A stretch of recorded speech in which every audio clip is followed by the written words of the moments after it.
Cumprimento a igreja com a paz do nosso Senhor Jesus Cristo, amém?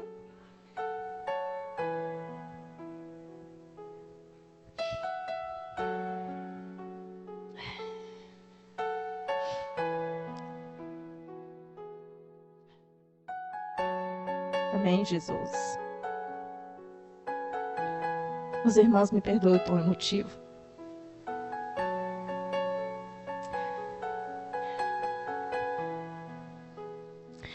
Amém, Jesus. Cumprimento a igreja com a paz do nosso Senhor Jesus Cristo. Amém, igreja? Abra comigo a sua Bíblia em Números, capítulo 22. Louvado, engrandecido é o nome do Senhor.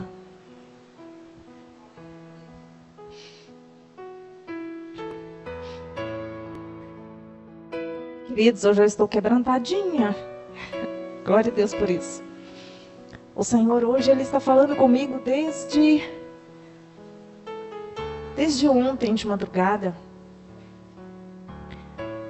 E a todos os momentos o Senhor tem me dado a oportunidade de ter contato com Ele. E eu estou aqui em cima hoje, mas eu não sei se eu consigo ministrar. Porque eu tenho sentido a presença do Senhor. E o Senhor tem falado comigo. Às vezes a gente passa por situações difíceis. Eu estava vendo a irmã Jéssica falando aqui. Às vezes a gente passa por aflições, mas o Senhor, Ele é conosco. E às vezes a gente pensa que Deus não vai resolver a nossa situação, ou que Ele não está ouvindo, e o Senhor resolve e Ele age. E nós somos surpreendidos pelo Senhor. À tarde, quando eu saí do serviço, eu recebi uma mensagem no celular. Eu já estava emotiva. Meu filho me mandou um direct no Instagram. E era uma mensagem cristã. Eu acho que todos aqui já viram do filme, onde uma menininha conversa com um leão e ela passa a mão no rosto do leão e ela diz: irá nos visitar no meu mundo? E ele diz: sim, lá eu irei, mas eu terei outro nome. E ela pergunta: como que eu vou te reconhecer? E ele diz: lá eu terei outro nome. Deus Emanuel, Estrela da Manhã, Santo de Israel. E ele foi falando, e eu fui ficando emocionada dentro do carro e chorei, porque o Senhor estava me dando mais uma resposta. Quando a diaconisa falou aqui, o Senhor falou comigo, me deu mais uma resposta. Quando o departamento de varões louvou, adorou o Senhor essa noite, o meu coração não suportou de emoção, porque o Senhor falou comigo mais uma vez. E louvado seja Deus por isso. Que nós possamos ser tocados pelo Espírito Santo de Deus. As minhas lágrimas são de alegria, igreja. As minhas lágrimas são de contentamento. Sabe qual é o desejo do meu coração hoje? Quando eu estava chorando na presença do Senhor, eu falei: Jesus, eu quero muito encontrar o Senhor. Eu quero abraçar o Senhor e eu quero agradecer ao Senhor pelo sacrifício que o Senhor fez na cruz. Por tudo aquilo que o Senhor passou por mim, mesmo eu não merecendo. Por tudo aquilo que o Senhor fez por nós, inocente. Hoje, às vezes, se alguém falar alguma coisa de nós, nós ficamos entristecidos. E o que Jesus suportou por mim e por você? O que você pode fazer para compensar o sacrifício de Jesus na cruz? Nada. Nada. E o meu pedido para o Senhor no dia de hoje foi: Senhor, muito obrigada. Muito obrigada pelo que o Senhor fez. Vamos ler. Que nós possamos ser gratos ao Senhor por aquilo que Ele fez. Mas eu não estou triste não, igreja. Eu estou alegre, eu estou chorando de emoção mesmo, é alegria no Senhor. Graças a Deus por mais uma oportunidade na presença do Pai. A palavra do Senhor, lá em Números, no capítulo 22, nós vamos ler do 1 ao 3. Números, capítulo 22, do 1 ao 3. A palavra do Senhor diz o seguinte, aqui na tradução dessa Bíblia que eu tenho, tem um subtítulo. Ela diz assim: Balaque manda chamar Balaão. Diz assim: os israelitas partiram e acamparam nas campinas de Moabe, para além do Jordão, perto de Jericó. Balaque, filho de Zippor, viu tudo o que Israel tinha feito aos amorreus. E Moabe teve muito medo do povo, porque era muita gente. Moabe teve pavor dos israelitas. Então os moabitas disseram aos líderes de Midian: essa multidão devorará tudo o que há ao nosso redor, como o boi devora o capim do pasto. Balaque, filho de Zippor, ou Zippor, não sei a pronúncia correta, não tem acento, rei de Moabe naquela época. Era naquela época, né? Mas nós íamos ler só até o 3, irmãos, eu fui lendo mais. Amém, igreja? Pode sentar. Em nome de Jesus. Olha só. Hoje nós vamos falar um pouquinho sobre Balaque e Balaão, a jumenta de Balaão, e vamos falar sobre Baal Peor. Mas antes de falar sobre eles, nós vamos saber quem são cada um deles. E é algo que eu quero dizer para os irmãos aqui: se no decorrer da ministração eu trocar os nomes, os irmãos me perdoem. Por quê? Eu vou tentar não trocar. Mas Balaque, Balaão, Baal é muito parecido. Então nós vamos entender o que é cada um deles e nós vamos observar o contexto que o Senhor trouxe aqui para nós. Amém? Então, nós vamos entender o seguinte: quem era Balaque? Balaque era rei de Moabe. Era rei do território dos moabitas. Quem era Balaão? Profeta do Senhor Deus naquela época. Quem era Baal Peor? Era um deus falso que os moabitas adoravam. E quem era a jumenta? O animal que Balaão usava para se transportar ou para transportar alguma coisa que tinha ali. Certo? Quando nós olhamos aqui a palavra de Deus diz que Balaão era um profeta. Às vezes a gente tem dúvida, né? Se ele era realmente. Porque antigamente chamavam-se profetas de videntes e até de magos. Mas nós temos versículos que confirmam a intimidade dele com o Senhor. Então, quando a palavra traz para nós aqui que os israelitas, os hebreus, estavam passando pelo território de Moabe, estavam passando por aquela região. E quando o povo daquela região viu aquela quantidade de pessoas que estavam vindo, eles temeram. E por que eles temeram? Por que as pessoas naquela região tiveram medo dos hebreus? Os hebreus eram aquele povo, nós vemos aqui no estudo bíblico, o pastor trouxe para nós o livro de Êxodo. Era aquele povo que saiu do Egito, aquele povo que murmurava, aquele povo que reclamava, aquele povo que tudo que Deus fazia para eles estava ruim, igual nós, ingratos por tudo aquilo que o Senhor fazia. Então aquele povo passando naquela região, quando o rei viu, principalmente o rei, ele temeu. Pelo que esse povo tinha feito com os amorreus. Lembra que na sexta-feira da semana passada, eu falei aqui que lá em Josué, no capítulo 10, do versículo 3 em diante, a palavra mostra para nós que houve uma batalha de Gibeon, aonde 5 reis do povo de amorreus se reuniram para lutar contra Gibeon. E Gibeon tinha feito as pazes com Israel. E Josué era o comandante de Israel naquela época. E o que aconteceu? Esse povo de Gibeon, eles pediram ajuda para Israel. Porque eles não conseguiriam vencer aquele exército de 5 reis. Porque cada rei tinha um exército muito bem preparado. Antigamente, quando nós lemos no Antigo Testamento, todas as vezes, até algumas passagens bíblicas com referências no Novo, todo rei tinha um exército e era um exército muito bem preparado. Era um exército treinado para a guerra, para vencer. Então, esses amorreus, eles entraram em guerra com Israel. E eles perderam, eles foram massacrados por um exército pequeno. A palavra diz para nós, se nós lermos lá em Josué no capítulo 10, que naquele momento Josué orou a Deus e o sol parou, a lua parou. E como se não bastasse, Deus ainda fez chover granizo. E Deus, ele literalmente entrou na luta pelo seu povo, em defesa do seu povo.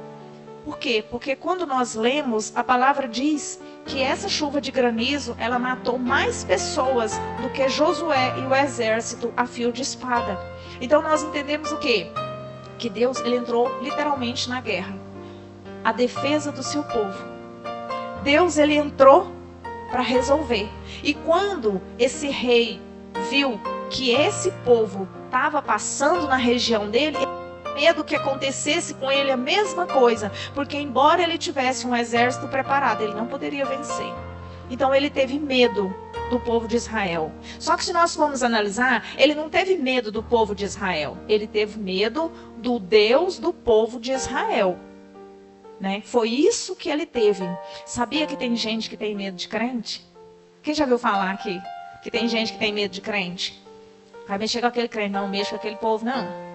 Tem gente que tem medo de crente, mas não é medo do crente. É medo do Deus que o crente serve.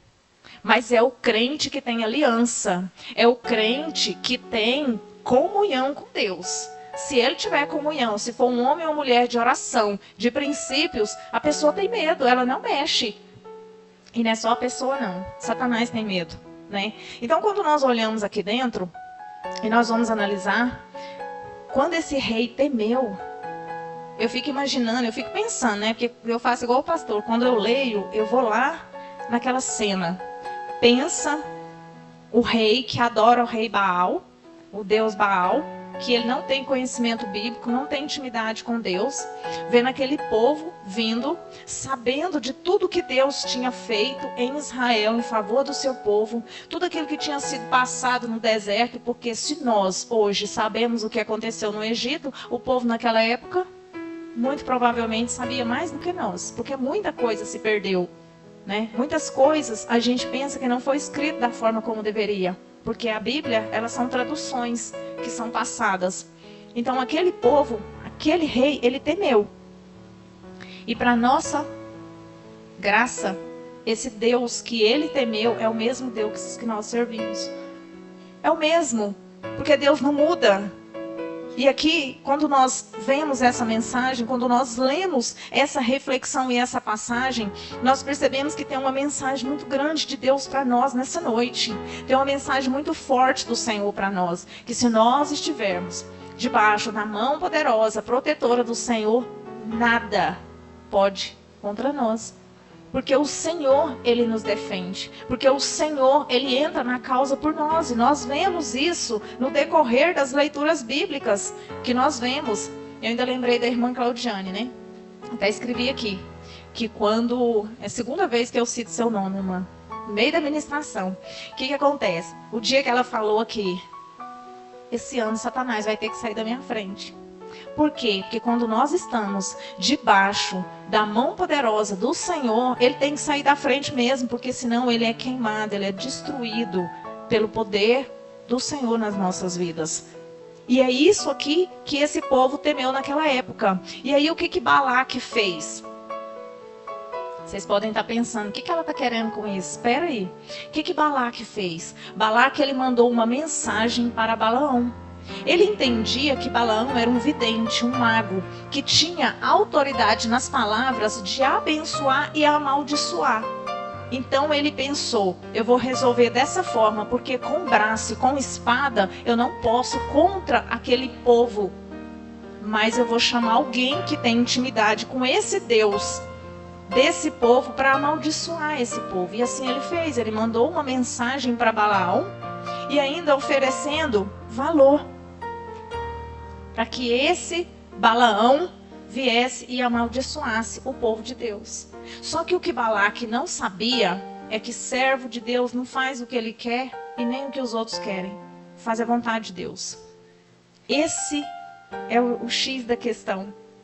Porque Balaque, ele achou que se ele oferecesse dinheiro, ele poderia comprar uma magia, ele poderia comprar uma maldição, ele poderia comprar algo negativo para vencer aquele povo, amaldiçoar aquele povo, que a intenção dele era destruir aquele povo.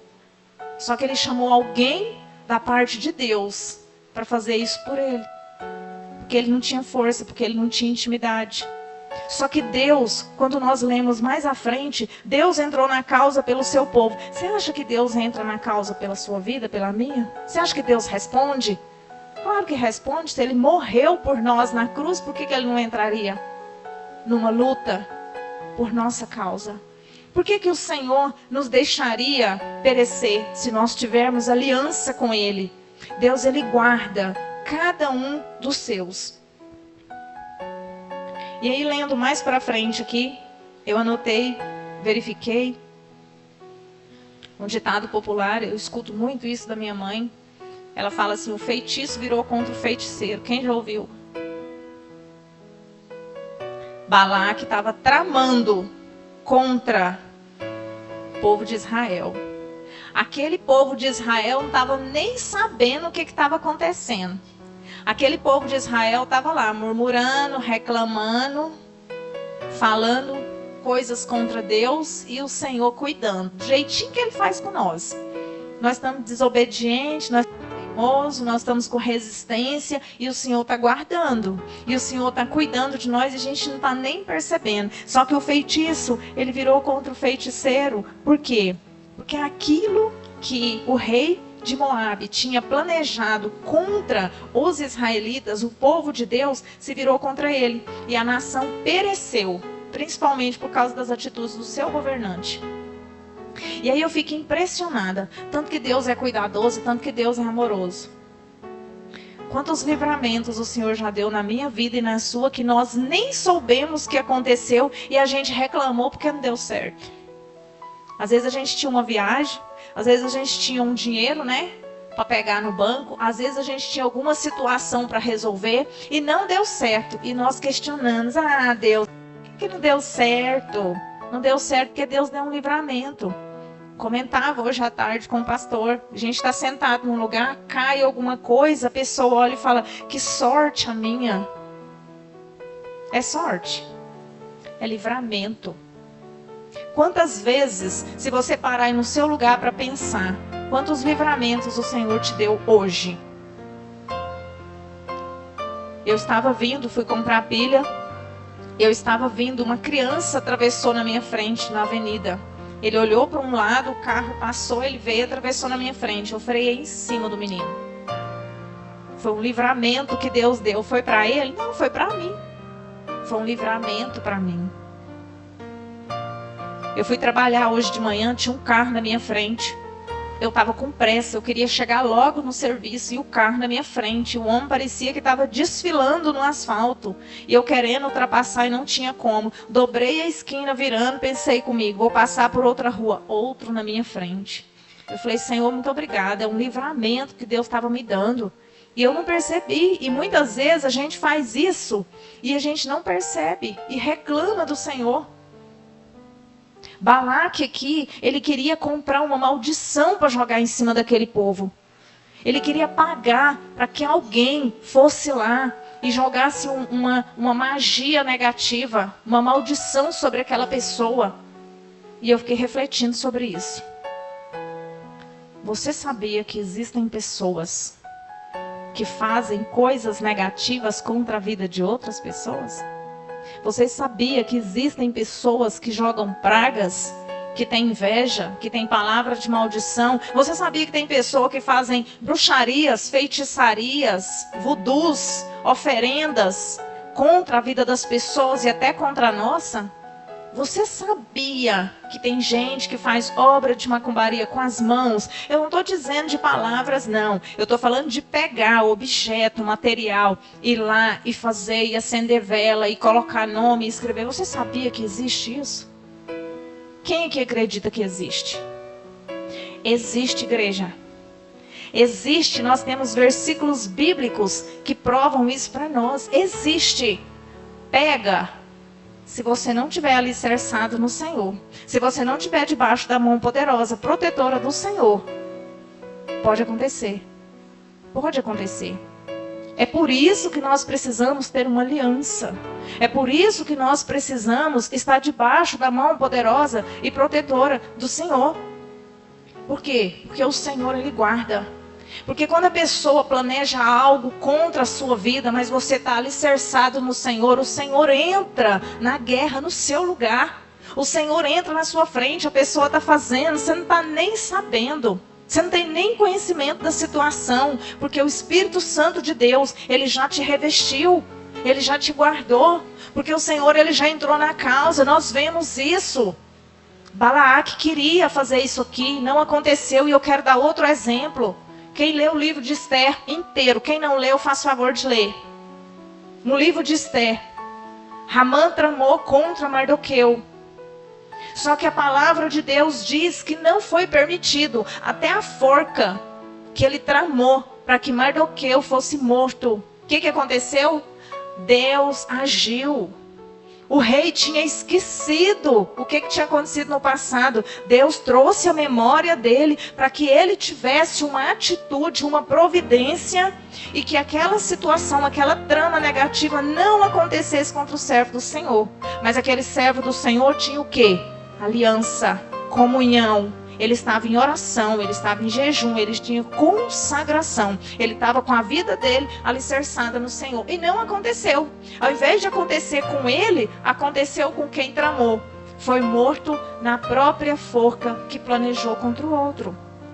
É isso que Deus faz. Pastora, você está dizendo que Deus vai matar, que Deus vai fazer... Não estou dizendo. Eu estou dizendo que a palavra está dizendo que Deus, ele entra na causa e ele defende. Se nós lermos a palavra de Deus, nós vamos ver que isso é verdade, testificado para que hoje nós pudéssemos entender e confiar no Pai. O livro de Esther não fala o nome de Deus. Só porque você vê Deus em todas as linhas, em todos os detalhes. Você vê o mover do Senhor. Amém, igreja? Vamos voltar aqui um pouquinho. Aí a palavra do Senhor diz para nós o quê? Que nós devemos vigiar e orar. Nós precisamos estar em vigilância. Não é uma questão de ter medo. É uma questão de ter cautela. É uma questão de ter a vida guardada no Senhor. Nos princípios determinados pelo Senhor. Amém? Voltando aqui para o texto. Lá no versículo 5. Versículo 5. A princípio Deus não permitiu que Balaão fosse lá. Quando os servos do rei chegou para chamar Balaão para ir lá fazer o que tinha que fazer, Balaão falou que ia pegar uma resposta de Deus. E Deus falou que ele não iria. E ele não foi. Por valor nenhum, por oferta nenhum, por prestígio nenhum. Porque servo de Deus não se vende. Nem por imagem, nem para aparecer. Aí da segunda vez, quando ele foi procurado, aí sim, Deus deu uma ordem para que ele fosse. Presta atenção nisso aqui, igreja. Deus permitiu que ele fosse. E falou para ele, você vai fazer o que eu mandar você fazer. Por quê? Porque servo de Deus faz aquilo que Deus manda. Nós andamos debaixo da ordem de Deus. Nós precisamos alcançar o céu através de renúncia da nossa carne. Nós não podemos fazer a nossa vontade. Nós não podemos fazer aquilo que nós queremos. Nós temos que fazer aquilo que Deus manda. Porque Ele sabe todas as coisas. Ele é o dono da nossa vida. E aí quando Balaão estava indo, ele se dispersou no caminho. Porque a palavra diz para nós que num determinado momento, o anjo apareceu ali para a jumenta. Quem não leu a história precisa ler para entender. Porque eu falando desse jeito não vai dar para pegar tudo. Mas vou tentar enquadrar aqui. O que acontece? Quando ele chegou num determinado momento, tinha um anjo à frente com espada para matá-lo. E Deus abriu a boca da jumenta e a jumenta falou com ele. É umas coisas loucas demais que confunde a mente do ser humano. O animal falou com o dono e impediu que o dono continuasse. Quando ele viu o anjo do Senhor, ele se prostrou com o rosto em terra, falando que ele queria fazer a vontade do Senhor. E ali ele fala, eu pequei. Por que ele pecou? Porque ele distraiu. Servo de Deus não distrai do caminho. Quando nós recebemos um chamado, que nós começamos o chamado do Senhor, nós temos que prestar atenção no percurso. Nós temos que prestar atenção no trajeto. Que está em vigilância no decorrer desse trajeto. E qual que é o trajeto? Que é o processo? É a nossa vida aqui na terra. Porque ele estava desapercebido. Ele mesmo fala, pequei porque não percebi. Ele estava distraído. Ele não entendeu aquilo que Deus tinha planejado para ele. E ele seguiu. Só que quando ele chegou lá, ao invés dele amaldiçoar a terra, amaldiçoar aquele povo, o Senhor deu a ele algumas falas, alguns momentos. E ao invés de amaldiçoar, ele abençoou. E Balaque deve ter ficado mais frustrado ainda, porque ele sabia que ele tinha autoridade tanto para abençoar quanto para amaldiçoar. E ele tentou por diversas vezes que Balaão amaldiçoasse. mas Balaão fazia aquilo que Deus mandava. Quando nós lemos lá no versículo de número 37, Balaque, ele queria comprar essa obra maligna e queria pagar, ele queria corromper um servo de Deus. Eu pontuei pelo seguinte: quantos servos de Deus nós temos corrompidos no mundo hoje, que poderia estar fazendo a obra do Senhor da forma que Deus manda e se corrompeu por dinheiro, por vaidade, por prestígio. O servo de Deus não pode se corromper nunca. Nós precisamos ter isso impregnado em nossas vidas. Porque o Senhor Deus, Ele vê todas as coisas. Aqui, quando Balaque convidou, mandou chamar Balaão, Deus viu o coração do rei. Deus já sabia o que o rei queria com aquele povo. Deus sabia que ele queria amaldiçoar. E a palavra do Senhor diz para nós que Deus, Ele não derrama bênção, maldição sobre o povo dele, Ele derrama bênção. E essa bênção é sobre nós. No versículo de número 38, já falei, Deus não faz, servo de Deus, não faz o que quer e ainda é testado. Antes de eu seguir aqui para frente, deixa eu perguntar aqui. Quem percebeu que foi testado por Deus essa semana?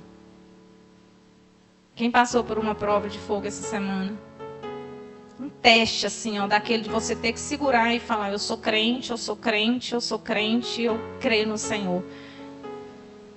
Se não passou, prepara, porque Deus, Ele testa, porque o céu é alcançado com sacrifício. Deus guarda os seus, Ele abençoa o seu povo. Eu quero encerrar com o versículo 23 do capítulo 23, aonde a palavra de Deus diz o seguinte, através da boca de Balaão: não há magia, nem encantamento que possa contra Jacó. Foi isso que Balaão falou lá no final das mensagens que o Senhor mandou que ele fizesse.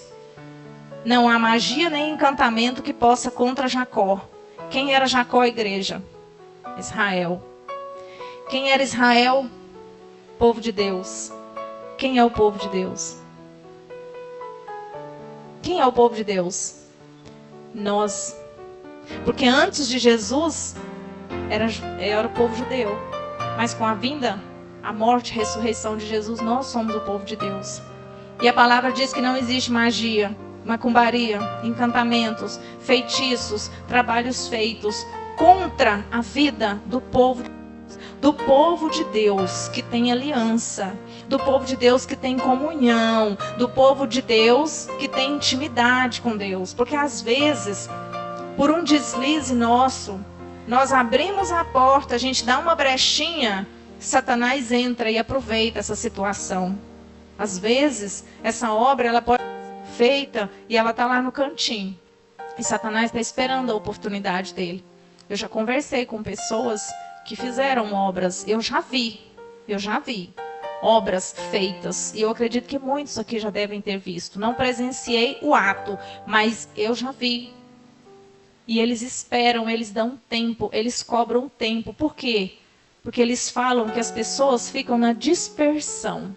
Que as pessoas ficam desapercebidas, desatentas. Por que a palavra de Deus fala que nós devemos vigiar dia e noite? Porque Satanás não dorme. Satanás, ele não descansa. Ele não fica um momento, ele fala: agora eu vou dormir, porque ela vai dormir também, depois amanhã eu acordo e vou ver. Não. Você está dormindo e ele está agiando uma brecha para entrar. É uma brechinha, é uma portinha que você dá para Satanás entrar e fazer uma arruaça na vida da pessoa, principalmente se for servo de Deus. Porque ele anseia pelas almas dos servos de Deus. Sabe por quê? Porque nós somos prejuízo para o inferno. Porque além da gente buscar a nossa salvação, nós propagamos o evangelho de Jesus e nós tentamos resgatar almas para o reino, tirar almas das mãos de Satanás. Deus usa nossa vida para resgatar pessoas. Então nós somos alvo de Satanás. A gente não pode dar uma brecha, ele conhece a nossa fraqueza. Ele fica em volta só procurando saber onde é que está a nossa falha, para ele entrar naquele espaço e fazer o estrago. Só porque Deus, Ele está no controle de todas as coisas, porque o Senhor sabe que nós falhamos. Deus, Ele sabe da nossa fraqueza também. Mas quando que nós estamos quebrantados diante dEle, o que Ele faz? Ele entra na guerra por nós. Ele luta por nós. Ele vê o nosso sofrimento, Ele vê as nossas vezes que nós somos atacadas ou atacados, e aí Ele entra na causa e Ele repreende, porque Ele tem poder sobre Satanás. Ele tem poder, Ele pode todas as coisas. Então contra nós não existe poderes malignos. Não existe palavras de maldição, não existe palavra de derrota, não existe inveja, não existe obra de macumbaria se nós estivermos alicerçados no Senhor. Não vai funcionar, porque o Senhor Ele não vai permitir. Mas nós temos que estar estruturados no Senhor. E que nessa noite, eu e você, nós venhamos ser despertados na vigilância. Na vigilância. Que nós venhamos renovar e fortalecer a nossa aliança com o Senhor Deus, para que Ele possa repreender, para que Ele possa cancelar todas as investidas do maligno, todos os laços, todas as estratégias, todo o mover do inferno contra as nossas vidas e toda a articulação do mal, em nome de Jesus Cristo. Eu não sei se eu consegui hoje transmitir a mensagem que o Senhor falou que era para trazer nessa noite. O Senhor disse que haveria libertação.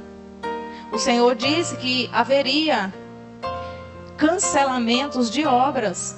O Senhor disse que haveria destruição de barreiras, que Ele quebraria barreiras, que Ele estaria arrebentando correntes e cadeados, e poderes malignos e potestades malignas contra a vida do povo dEle que tivesse aqui essa noite. Eu creio no poder do Senhor que eu sirvo. E eu sei que existem pessoas com capacidades malignas contra a vida do próximo, porque não conhece a palavra do Senhor. Mas até esses o Senhor ainda tem misericórdia, quando buscam a verdade do Senhor. Eu oro para que o Espírito Santo de Deus, Ele manifeste o poder dEle sobre as nossas vidas, que Ele repreenda toda obra maligna em nome de Jesus Cristo.